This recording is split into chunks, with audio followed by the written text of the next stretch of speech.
Ladies and gentlemen, the leaked opposition lineup 2027 is neither here nor there. It was rubbished by opposition principals led by one Rigathi Gachagua.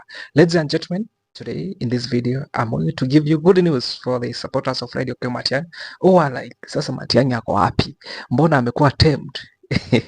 The position we saw is neither here nor there. Ladies and gentlemen, in this video, I'm going to show you how Radio K Matiang'i is going to be the president in 2027 under United Opposition umbrella. If this is the topic, ladies and gentlemen, you are interested in, then stay in this video till the end. Ladies and gentlemen, Fred Okengo Matiang'i is going to be presidential candidate in 2027. In this lineup, Kalonzo Stephen Musyoka was the presidential candidate, deputized by none other than George Natembeya. Fred Okengo Matiang'i was offered the seat of prime minister, which is unconstitutional. The seat of prime minister is not in the constitution, and it left people talking. What, are they serious? What is the chance of Fred Okengo Matiang'i, the guy who has been a darling to majority of Kenyans, especially Gen Zs who are going to determine the election of 2027. But today, after several consultations and after several meetings, it has been said that the lineup is null and void. And according to me, I tend to see this particular lineup as a bait, if not a bait, as something which was speculated to gauge the public stand. How are people going to take this lineup? And it has achieved their objectives. There are those who are saying, yo, so Fred Matiang'i's position is not in the constitution. So what's the Fred Matiang'i's position, United Opposition? And majority of them are Gen Zs. Now, mnajua ya kwamba Gen Zs, majority of them are in social media. Not necessarily that those guys wame-register as voters. Sometimes it's amazing to see a Gen Zs fighting social media, wanatukana na social media, but ukiwambia chukua kura ndio to change this leadership, watu tu wako tu social media, but it might be different. So after several consultations, it has been rubbished that the leaked presidential lineup in 2007, as far as United Opposition is concerned, is null and void. This is the reason. One, majority of those who support United Opposition, including Gen Zs, including Mount Kenya leaders, are against or are pro Fred Okengo Matiang'i. So when they heard Matiang'i is neither the presidential candidate nor the running mate, they were like, yo, so what is the position of Fred Okengo Matiang'i? Na mnajiandaa aje kushinda hii uchaguzi without Fred Okengo Matiang'i? Because actually Fred Okengo Matiang'i was the choice, especially for Gen Zs who are the majority, especially for Mount Kenya people. Not all, but majority.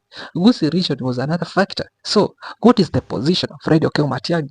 And hata kama basi okay, is not the presidential candidate, so why offering Fred Okengo Matiang'i a seat, a position which is not in the constitution? So Fred Okengo Matiang'i is a formidable candidate. Under the various ministries amekuwa assigned, be it the Ministry of Communication. Mliona kazi alifanya, alitumigrate lazima kabisa from analog to digital. Today we are enjoying the digital world courtesy of Fred Okengo Matiang'i. Kulikuwa na pingamizi then, eti mbona sasa anatufungia runinga, but today we are very happy, everybody is very happy courtesy of Fred Okengo Matiang'i. Nikana kwamba Fred Okengo Matiang'i aliona mbali. In the Ministry of Education, the guy brought a lot of reforms.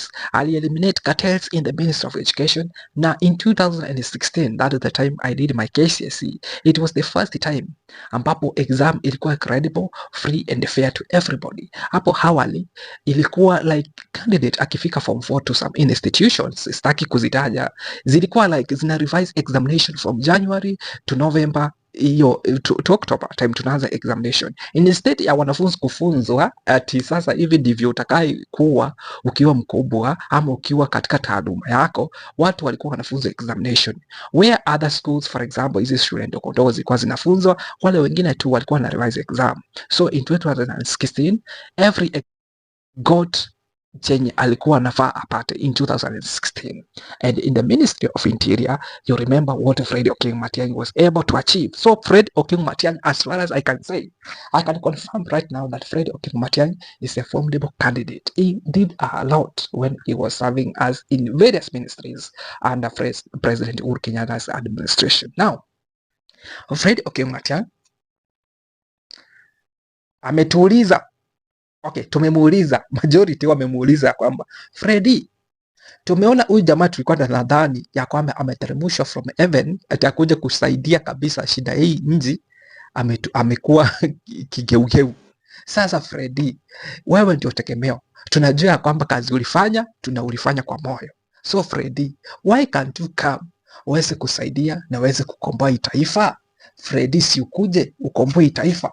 Akakuja Freddy akaresign from the World Bank position. Alikuwa anafanya World Bank, akasikia kilio cha Wakenya majority, akakuja. Sasa wanapanga siasa, ndio hiyo lineup imetolewa. Freddy Okengo Matiang'i is neither the presidential candidate nor the deputy president, ama the running mate position. Sasa Wakenya na majority Gen Zs ambao walikuwa wanamtaka Freddy Okengo Matiang'i sasa wakawa wanachanganyikiwa, what is the position of Freddy Okengo Matiang'i? Na tunajua hii position ya prime minister is neither here nor there, is not in the constitution, is unconstitutional. So are these guys going to amend the constitution? The thing about MOU that wewe utakuwa hiki na hiki, once umeshinda election tunajua vile wanasiasa wanafanya. So what is the position of Freddy Okengo Matiang'i? Today imewekwa wazi ya kwamba eti wale wanaeneza propaganda, false narrative ya kwamba eti kuna leaked opposition lineup, wale watu ni watu ambao hawataki Kenya mzuri ama hawataki united opposition mazuri. There is no lineup like that. Ati sasa inachukua eti kuna mtu mwingine presidential candidate, kuna deputy somewhere and wengine wamepea hizi position. There is neither here nor there. So I just waiting to see the lineup, and in that lineup I can see if Freddy Okengo Matiang'i is not going to be offered the flag bearer position, then Freddy Okengo Matiang'i is going to be offered the running mate position. I don't know what you think, but according to me, as far as nimeangalia credentials za Freddy Okengo Matiang'i, that is the only position that Kenyans are going to accept. Minus that, then Freddy Okengo Matiang'i anaweza pull out, but that pulling out haitakuwa mzuri because those guys use brains. If the opposition are not going to be united, then their dream of making William Samoei Ruto one-term president is not going to be valid. Sasa wewe unaweza niambia kuna watu watumia akili, okay, kama wako keen to remove President William Samoei Ruto from office, then each and everybody in united opposition must swallow his or her own ambitions. Must swallow, mark that, must swallow. So they must sacrifice. So if one of them is going to pull, for instance, Freddy Okengo Matiang'i is going to pull out of opposition, then that is the end. That dream of making William Samoei Ruto one-term president is not going to be valid. I don't know what you think. That's my thought. I might be wrong. Probably you have divergent views. Kindly drop your views in the comment section below. Don't forget to subscribe to this channel. Turn on the notification bell so that you are notified every time we post any video like this. Ladies and gentlemen, see you in the next video. My name is SC Born.